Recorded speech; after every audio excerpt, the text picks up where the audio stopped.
It's Monday, January the 6th. Hope you had a happy holidays and a happy new year. And this is Ted back with some AEW news and rumors. We're going to start out with the Cope. Are you huffing the copium?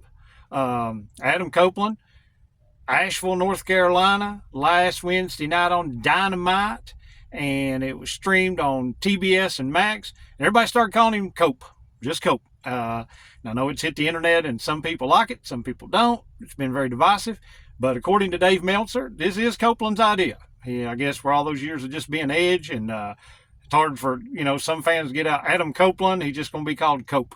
So it is what it is. I am good with it. I just can't wait to see him against MJF so I can hear MJF go into everything that happened in Cope's life, past in WWE, and also making fun of the name Cope. So I'm looking forward to that. The Guns, Austin and Colton, part of the Bang Bang Gang, Bullet Club Gold. They haven't been around, I guess, since, maybe, it's been a while. It's been several months. And Fightful Select has reported that Austin Gunn is still dealing with some kind of injury or illness. They've not disclosed why, but Colton hasn't been on TV because I guess they're waiting to bring them back both together, which would make sense. So wait and see the Guns. They're entertaining. I like them. Takeshita, is now a double champion after this past weekend at Wrestle Kingdom, won that New Japan Openweight Championship and then defended it on Dynasty. And he has said in an interview that with some different Tokyo media sources there, that he has actually signed a deal with New Japan, and then it was further revealed that it was like a one-year deal. So I guess that way he can be wrestling in New Japan and AEW, and by still having that international belt from AEW, hey, that gets maybe a belt off of AEW television, gets him traveling around and really being an international champion. I like it. So kudos to him. I want to see him wrestle more and more, and I like this, that he's getting a chance to do this. So now having two belts, he'll probably be going back and forth, and I think that'll be a great move for him. Fightful Select has also said that there's some heat on Roosh, okay, in Faction in Glory. I never can pronounce that word. LFI, Le Faction, you know who they are. Roosh, Dralistico, Beast Mortos. Beast Mortos has been on TV, was in the Continental Classic.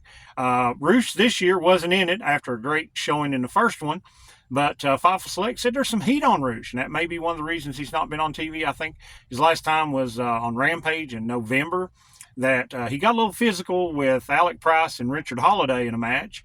And there's some other reports that this has been a common theme with Roosh, that he's, getting a little physical. So I think he's got some heat backstage. So that may be why he's not on television. I'm hoping that he can get back on television because I really enjoy his matches. Double J, the GOAT, Jeff Jarrett.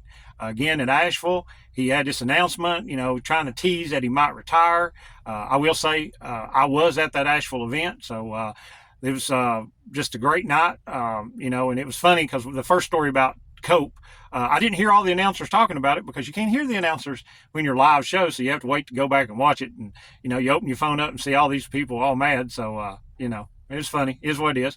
But Double J, he gets in the ring, says he has re-signed his last talent contract. So that means his last run, the last outlaw. And he says he ain't wanting tag belts. He ain't wanting trios belts. He's wanting the AEW World Championship. Oh, man. Part of me wants him in this last run to get it just to watch the internet burn. Because I know when he first showed up in AEW, people thought it was terrible. But, oh, man, this has been a great run. He's Double J. He's a great heel. He can draw heat anywhere. Also, I want to say about the world title situation, I'm enjoying how everything's going because, I don't know who's going to be the next champion. At first, I thought definitely going to be Darby. Still could be Darby. But then, would they put the belt on Copeland? Think about this. Copeland beats Mox. And then Christian, with that contract, cashes it in, and old Cope is the shortest reigning world champion ever.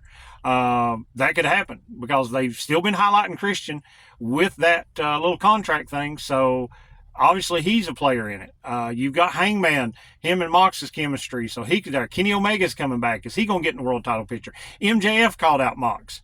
And then now Double J's making his attention. So who knows who they may change the belt and put it on. So I love this, even though the Death Rider storyline has had its ups and downs as far as, the way people perceived it. But still, I think heel Mox and having these guys shoot after him and not knowing who it's going to be on, I think that's a good thing. And finally, the last story we've got is Dax Harwood of FTR. He spoke to WrestleZone. And he was talking about how the internet has criticized FTR for attaching to different groups of wrestlers, like the Outrunners and Daniel Garcia, and before with Punk, and now with old Cope. But he said, no, they're just doing stuff in these stories and trying to help elevate, and said the Outrunners have really enjoyed it, and said actually the Outrunners have been working really hard. And at Full Gear, that four-way tag match, he said FTR was supposed to be in it, and him and Cash went to Tony Khan and said, hey, we don't need to be on the pay-per-view. Put the Outrunners in our spot. They have worked really hard and gotten over, so hey, you never know. So we'll see how it all plays out with FTR and what their next move is with the old Cope, and see how all this goes. But that's your rumors and headlines for this past week. Some great shows there with Collision, Dynamite, Dynasty. Check out the Kenny Omega Gabe Kidd match. First of the year, Kenny Omega is back. So until next week, don't make mistakes. Trust Ed Stakes.